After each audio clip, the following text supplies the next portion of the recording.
Okay, a land connection part 2. I have to bring in Jacob now.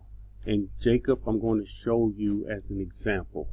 But before I do that, I want to bring out one point concerning Jacob and why the reason he fled from his brother and what happened to him and how Jacob made his land connection.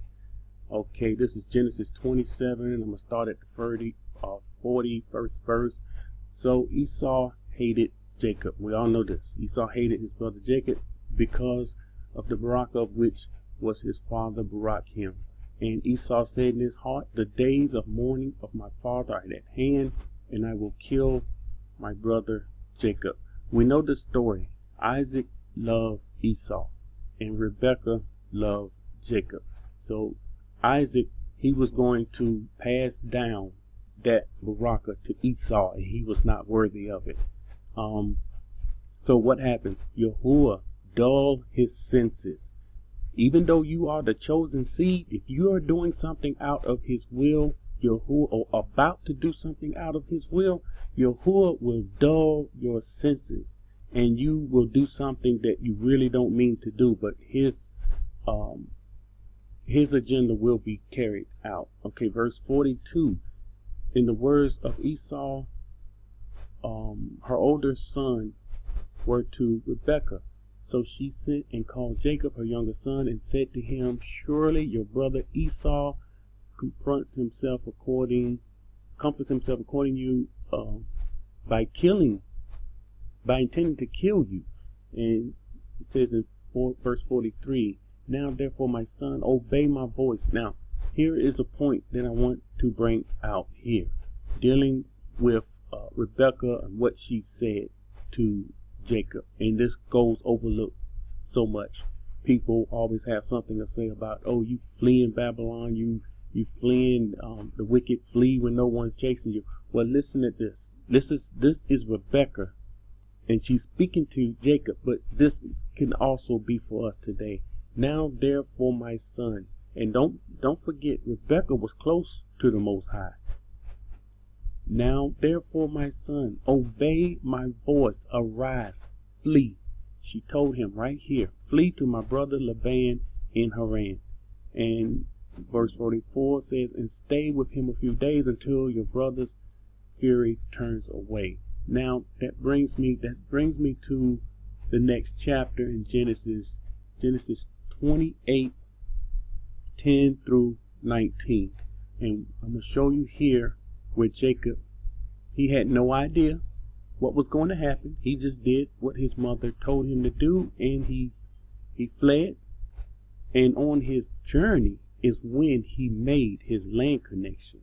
And it caught him by surprise, and he had no idea what was coming. He didn't see it. Yahuwah could have showed him this before it happened, but he didn't. This is how he do things sometimes. He may show it to you, he may not. Verse 10, now Jacob went out from Beersheba and went toward Haran. So he came to a certain place and stayed there all night, because the sun had set. And he took one of the stones of that place and put it at his head, and he laid down in that place to sleep. So the sun going down is late, and now he's getting ready to lay down in this land within his borders and go to sleep. Then he dreamed, and behold, a ladder was set up on the earth. Here's the land. The ladder set up on land. This is the part you must understand. That ladder was set up on earth, and its top reached to heaven. And there were messengers of the Most High were ascending and descending on it. This is what he saw. He saw them going up and coming down. And behold, Yahuwah stood above it and said, I am Yahuwah, Elohim of Abraham, your father, the Elohim of Isaac. The land on which you lie, he's saying right here, the land on which you lie, I will give to you and your descendants. Now we know the promise, the promise of what he said to Abraham, our father, and he promised that land to his seed forever. This was the promise. And so he's saying the same thing to Jacob here. He says, the land on which you lie, I will give to you and your descendants. Also your descendants shall be as the dust of the earth. You shall spread abroad to the west and east and north and south. And in you and in your seed, all the families of the earth shall be Barak. So we're seeing here, this is the promise. He says, behold, I am with you and will keep you wherever you go and will bring you back to this land. For I will not leave you until I have done what I have spoken to you. Okay. Now, for those that's in Babylon, and I don't know, your faith level may not be there, listen how he speaks to his chosen. And this is how he's speaking to us. Anyone that's fearful and afraid of the big move. He says, behold, I am with you and I will keep you wherever you go. If you leave, if you do what he say do and flee the wicked kingdom, he says, I will be with you wherever you go and I will bring you back to this land. Now, this, I'm talking end time here.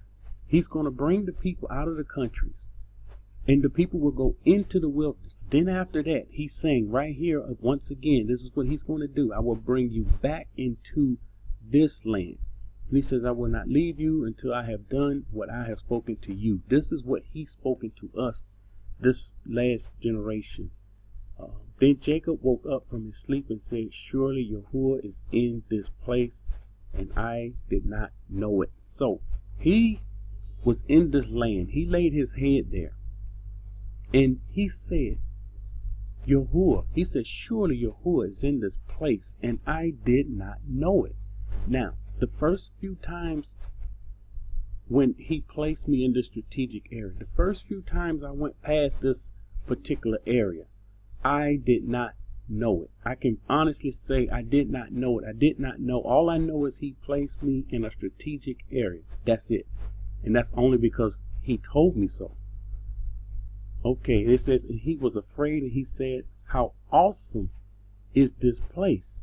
There is none other than the house of Elohim, and this is the gateway of the heaven. And this is what he's saying. He knew that this was a very special place, and these pinpoint places that he have placed within his borders, they are specific places where connections can be made.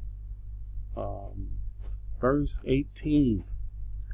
Then Jacob rose early in the morning and took the stone that he had put at his head, set it up as a pillar, and poured oil on top of it. It was very, very special to him. What happened to me, I took it, I don't take it lightly, and it was very, very special to me. And not only this particular message, but you will hear more messages coming from this channel concerning what happened. Okay, and he called the name of that place Bethel, but the name of the city had been Luz previously. So again, he knew beyond a shadow of a doubt that this was something he never experienced before. Something he's been in the land. He's been in the land for many years, but never have he made a connection the way he made a connection that night when he went to sleep. I know he have, according to the book of Jubilees, he have certain places that are the most Kadash places on earth, and all are within his borders. They all face each other, and one part of this is the particular wilderness where he will protect his people. The people are, again, just like I said in part one, they are concerned about where to go. There's nowhere to, I've said it before, I cringe when I hear those that say there is no place to flee. Are you kidding me? Are you for real? You cannot be for real. Anyone make that statement, they do not know him. They do not know his word, and they do not know him. And here's another one. You can't flee Babylon. Babylon is everywhere. You do not know his word. You do not know his Kadash land. There is no way in the world that his Kadash land is Babylon. Now, you have people that's ruling Babylon in these lands, but I promise you, he will drive them out with a rod. He will drive them out. He will utterly destroy them. This is what's coming. And so many people, for whatever reason, they're blind. They're blind to what the word is saying, and they refuse to open up their eyes to what is going on. Do not be deceived. These things that's spoken, what he spoke to his land, it will happen. It will come to pass. This land is very much alive. This land is very much alive, and I'm going to, this probably, that may be the next video, and the scriptures will back every message that comes forth. The scripture will back it up. I don't expect you to believe me. I don't even expect some of you, especially new ones to this channel, you may not even believe what happened to me and what I experienced. But you know, that's your opinion. That's your right. You don't have to believe. You don't have to believe his word. But you know, for me in my house, I believe his word, and his word will come to pass. His word will come true. The only thing about his word is man done put his hands on it, and some of it has been distorted. He said, anyone that add to or take away the words of this book, the plays that are written in it will be added unto you. So, you know, don't worry about the wicked and how he's placed different things in his word. There will be a price to pay for that. These next videos, like I said, they will go right along with this one, and hopefully they will open your eyes, have you understand what's at stake, what's at hand, the time we're living in, and what you are missing out on. Because I know many will miss out. Many will miss out on his plan, what he have planned for you. They will miss out on it. And the reason being is simple. It's deception. That's all it is. It's deception. Many people, I've grown to understand, many people really serve him with their whole heart. But the problem is man has crept in and put stumbling blocks in the way to keep us from following him correctly. And this is one of the biggest issues. Deception. Man deceiving man. Okay, I hope this, you take this message to heart. I hope each and every one of you could make this same lane connection that I made, because it was absolutely awesome. And again, I don't take credit for this message or the other ones that's coming after this. There will be more messages coming after this message, a lane connection. Until the next video, shalom.